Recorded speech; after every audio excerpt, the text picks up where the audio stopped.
Chapter 11. Home.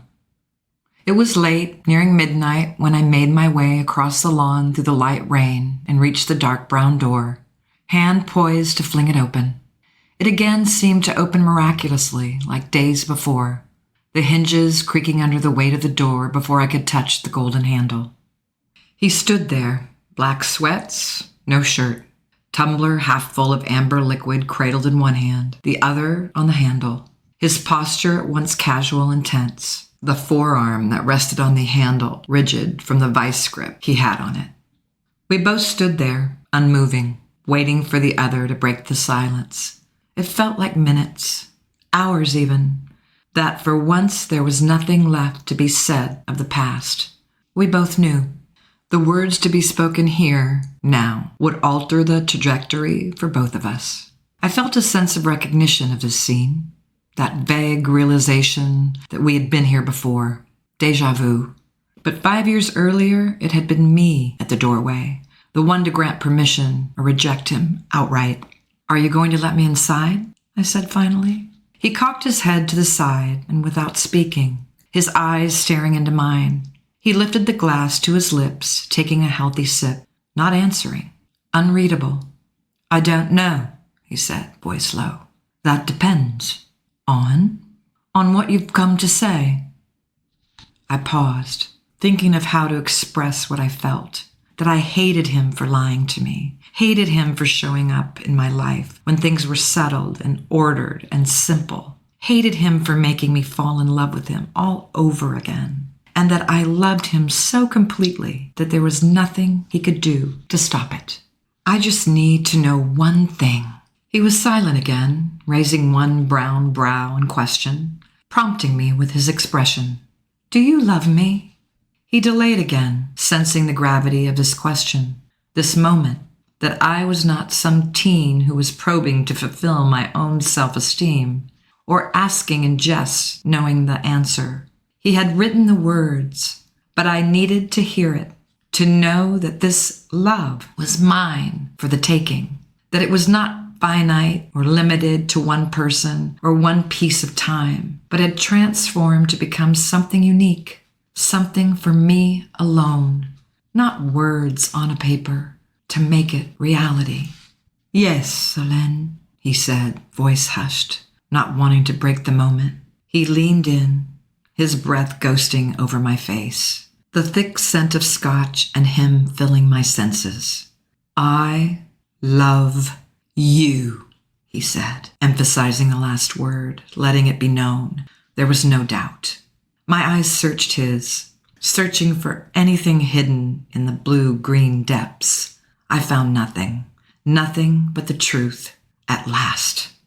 I kissed him then, flinging myself at him so forcefully that he staggered backwards. He lifted his hands to catch me, dropping the tumbler with a crash that startled and separated us.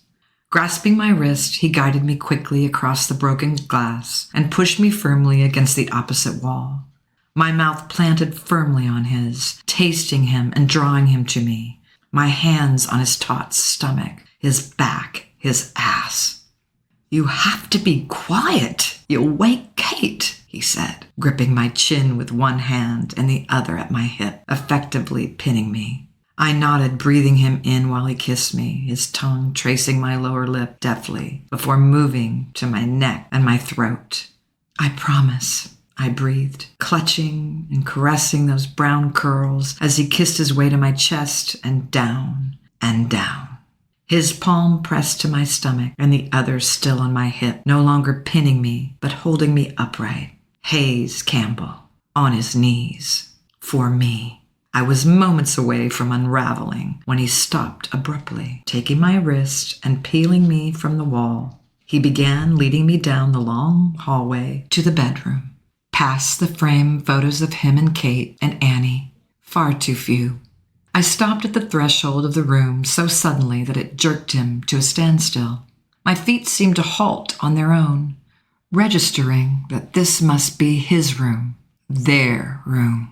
He read my mood instantly, turning to face me, seeing through me, knowing what I was thinking before I could voice it.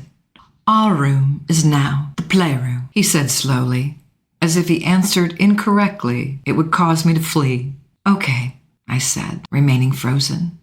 He tugged me carefully, gently, coaxing me to make the next step. I resisted, my haze lifting for a moment of clarity. "I'm still very angry at you," I said, needing him to know that despite what my body was communicating, that he still had things to atone for. He stilled. "I know." He pulled my hand again, bringing my body completely into the room. The mist outside transforming into a true downpour, deafening. He leaned in close, his hands gliding up to cup my face, cool rings pressed against my face and throat. "I'm sorry," he said, voice rising slightly to be heard over the torrential rain. I know why you did it," I whispered. And I did know. I didn't agree, but I understood. He closed his eyes in relief, letting a long breath out in a sigh.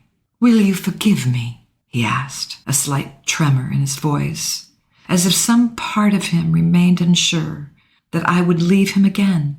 I grasped his wrists on either side of my face, my thumbs stroking along the back of his hands, thinking again that I had forgiven him for everything long before this moment. I nodded. One day, I can live with that.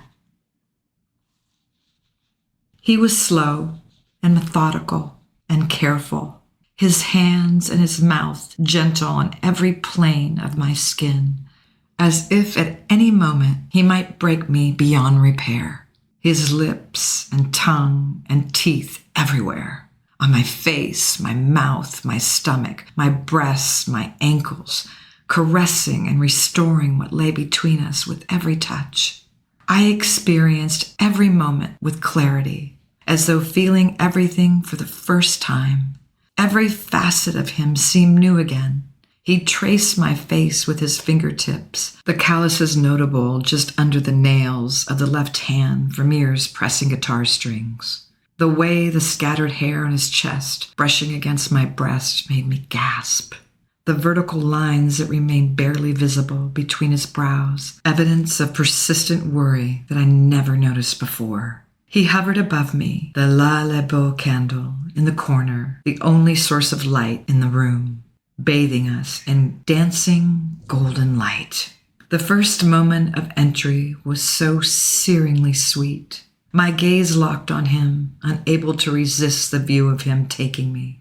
Eyes closed, chin thrust out, the lines of his throat ending at his pectorals, the muscles flexing rhythmically, the ecstasy evident clear in every line of his body.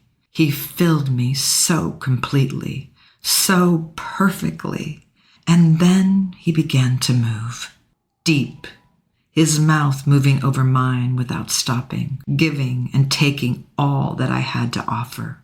Moments before I came, he stopped, opening his eyes and smiling down at me, dimples winking and hearing my near whine of protest at his cessation.